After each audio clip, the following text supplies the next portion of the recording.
അപ്പൊ നമ്മുടെ ജീവമാതാ കാരുണ്യ ഭവൻ എന്ന അനാഥാലയവുമായി ബന്ധപ്പെട്ട് ഇപ്പോൾ കൂടുതൽ വിവരങ്ങൾ പുറത്തു വന്നുകൊണ്ടിരിക്കുകയാണ്. അതും കൂടുതൽ ഞെട്ടിക്കുന്ന വിവരങ്ങളാണ് പുറത്തു വന്നുകൊണ്ടിരിക്കുന്നത്. അവിടെ മുമ്പ് അന്തേവാസിയായിരുന്ന ലക്ഷ്മി എന്ന് പറയുന്ന പെൺകുട്ടി വേണ്ട ഭക്ഷണവും വെള്ളവും കിട്ടാതെ മരണപ്പെട്ടു പോയിരുന്നു പോലും. ഇത് ഇവർ ഇത്രയും കാലം പുറലോകത്തെ അറിയിക്കാതെ മറച്ചു വെച്ചിരിക്കുകയായിരുന്നു. പക്ഷെ സത്യം എത്ര മൂടി വെച്ചാലും അതൊരു നാൾ മറ നീക്കി പുറത്തു വരുമെന്ന് പറയുന്നത് പോലെ ഈ സത്യവും ഇപ്പോൾ മറ നീക്കി പുറത്തു വന്നിരിക്കുകയാണ്. സംഭവം ഞാൻ തുടക്കത്തിൽ പറഞ്ഞ പോലെ തന്നെ ലക്ഷ്മി എന്ന് പറയുന്ന പെൺകുട്ടിക്കാണ് അങ്ങനെ മരണം സംഭവിച്ചിട്ടുള്ളത്. ഈ വാർത്ത പുറത്തു വിട്ടത് അവിടെ മുൻ വാർഡനായിട്ട് ജോലി ചെയ്തിരുന്ന സന്ധ്യ പല്ലവി എന്ന് പറയുന്ന ഒരു സ്ത്രീയാണ്. ഈ അനാഥാലയത്തിൽ നടക്കുന്ന പല തട്ടിപ്പുകളെയും കുറിച്ചും ആദ്യമായി തുറന്ന് സംസാരിച്ചതും ഈ സന്ധ്യ പല്ലവി തന്നെയാണ് അല്ലെ. ഇവരെ കുറിച്ച് നമ്മൾ മുമ്പും വീഡിയോ ചെയ്തിട്ടുണ്ട്. എന്നിരുന്നാലും ഇവരവിടെ ജോലി ചെയ്യുന്ന കാലത്ത് ഈ പറഞ്ഞ ലക്ഷ്മി എന്ന് പറയുന്ന പെൺകുട്ടി അവിടെ ഉണ്ടായിരുന്നു. പിന്നീട് അവിടുന്ന് ജോലി റിസൈൻ ചെയ്ത് വന്നതിന് ശേഷം കുറെ കാര്യങ്ങൾ കഴിഞ്ഞപ്പോ ഈ പറയുന്ന സന്ധ്യ പല്ലവി ലക്ഷ്മിയുടെ അച്ഛനെ കോണ്ടാക്ട് ചെയ്തിട്ടുണ്ടായിരുന്നു. ആ സമയത്തൊന്നും സന്ധ്യ പല്ലവിക്ക് ലക്ഷ്മി മരിച്ച വിവരം അറിയില്ലായിരുന്നു. ഇവരിത് അറിയാതെയാണ് അച്ഛനെ വിളിക്കുന്നത് ലക്ഷ്മിയുടെ സുഖവിവരം അന്വേഷിക്കാൻ വേണ്ടിയിട്ട്. അപ്പൊ അച്ഛനാണ് ഇങ്ങോട്ട് പറയുന്നത് ലക്ഷ്മി മരിച്ചു പോയി എന്നുള്ളത്.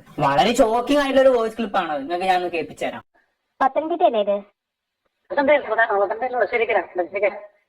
ലക്ഷ്മിയുടെ ആരെങ്കിലും ആണോ? ലക്ഷ്മിയോ?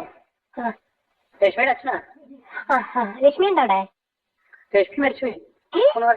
എങ്ങനെ എങ്ങനെ ലക്ഷ്മി മരിച്ചറിയില്ലേ?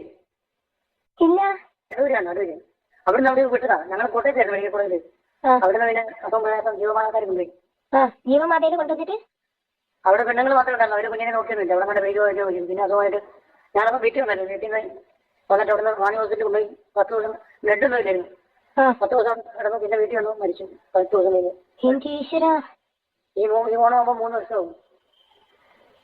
ഞാൻ ആ കുട്ടിക്കും കൂടി വേണ്ടിയാണ് ഈ കേസ് കൊടുത്തത്. എന്നിട്ട് കേട്ടല്ലോ, ഈ മരിച്ചുപോയ ലക്ഷ്മി എന്ന് പറയുന്ന പെൺകുട്ടിയുടെ അച്ഛന്റെ വാക്കുകളാണിത്. ഇത് പറയുമ്പോൾ നിങ്ങൾക്ക് ഒരു പക്ഷേ തോന്നിയേക്കാം, ഇതെങ്ങനെ പോസിബിൾ ആവും? ലക്ഷ്മിയുടെ അച്ഛൻ ജീവിച്ചിരിക്കെ തന്നെ എങ്ങനെയാണ് ലക്ഷ്മി അനാഥാലയത്തിൽ എത്തിയത്? സാധാരണ അച്ഛനും അമ്മയും ഇല്ലാത്ത ആളുകളല്ല അനാഥാലയത്തിൽ വളരുന്നത് എന്നുള്ളത് അല്ലെ. ആക്ച്വലി അച്ഛനും അമ്മയുമുള്ള ഒരുപാട് പെൺകുട്ടികൾ ഈ അനാഥാലയത്തിൽ വളരുന്നുണ്ട്. ചില അച്ഛനമ്മമാരെ സംബന്ധിച്ചിടത്തോളം മക്കളെ പോറ്റാനുള്ള സാമ്പത്തികം ഉണ്ടാക്കില്ല. അങ്ങനെയുള്ളവർ എന്ത് ചെയ്യും? ആ മക്കളെ അനാഥാലയത്തിൽ കൊണ്ടുചെന്നാക്കും. അങ്ങനെ കൊണ്ടുചെന്നാക്കിയതായിരിക്കണം ലക്ഷ്മിയുടെ അച്ഛൻ ലക്ഷ്മിയെ ഈ പറയുന്ന ജീവമാതാ കാരുണ്യ ഭവനിൽ. പക്ഷെ അവരെങ്ങനെ കൊണ്ട് ചെന്നാക്കുമ്പോൾ ഒരിക്കൽ പോലും ആ അച്ഛൻ കരുതിയിട്ടുണ്ടാവില്ല മരണത്തിലേക്കാണ് തന്റെ മകളെ താൻ തള്ളിവിട്ടത് എന്ന്. എന്തായാലും ഇതിനെ കുറിച്ച് സംസാരിക്കുന്ന സന്ധ്യ പല്ലവിയുടെ തന്നെ ഒരു വോയിസ് ക്ലിപ്പ് ഞാൻ കേൾപ്പിച്ചുതരാം.